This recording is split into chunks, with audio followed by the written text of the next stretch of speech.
নমস্কার বন্ধুরা, আবারও কিন্তু পশ্চিমবঙ্গের সরকারি কর্মচারীদের জন্য একটি সুখবর চলে এসেছে। দেখুন, গত আড়াই বছরে এই প্রথমবার এমনটা হয়েছে। সুপ্রিম কোর্টের পদক্ষেপে ডিএ মামলা বেকায়দায় পড়ল রাজ্য। তো যারা ডিএ নিয়ে প্রচুর পরিমাণে চিন্তিত ছিলেন তাদের জন্য কিন্তু এটা খুব বড় একটা খবর। দেখুন, সুপ্রিম কোর্টের পদক্ষেপে ডিএ মামলায় বেকায়দায় পড়ল রাজ্য।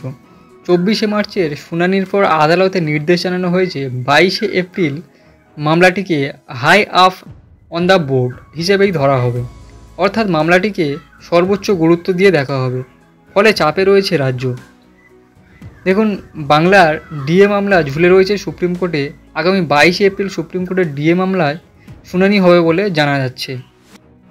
সূত্র বলছে 24শে মার্চে শুনানির পর আদালতের নির্দেশ জানানো হয়েছে 22শে এপ্রিল মামলাটিকে high up on the board হিসেবেই ধরা হবে, অর্থাৎ মামলাটি সর্বোচ্চ গুরুত্ব দিয়েই দেখা হবে। যদিও কোন বেঞ্চে সেই মামলা উঠবে তা এখনও জানানো হয়নি। এদিকে সম্প্রতি 4% হারে ডিএ বৃদ্ধি করা হয়েছে রাজ্য সরকার। দেখুন, বর্তমানে 14% হারে ডিএ পাচ্ছেন সরকারি কর্মচারীরা, যদিও এপ্রিল থেকে তা 18% হয়ে যাবে, কারণ 1 এপ্রিল থেকে বর্ধিত ডিএ কার্যকর হতে চলেছে। প্রসঙ্গত, এর আগে মোট 14 বার ডিএ মামলার শুনানি পিছিয়েছে সুপ্রিম কোর্টে। সেই 2022 সালের নভেম্বর থেকে সুপ্রিম কোর্টের ডিএ মামলা চলছে। বর্তমানে 2025 সাল। এর মাঝে বহুবার ডিএ মামলা শুনানির জন্য উঠলেও শেষমেশ শুনানি হয়নি, বারে বারে পিছিয়ে গিয়েছে তারিখ। তাই এবারে কিছুটা উদ্বেগে রয়েছে সরকারি কর্মীদের মনে।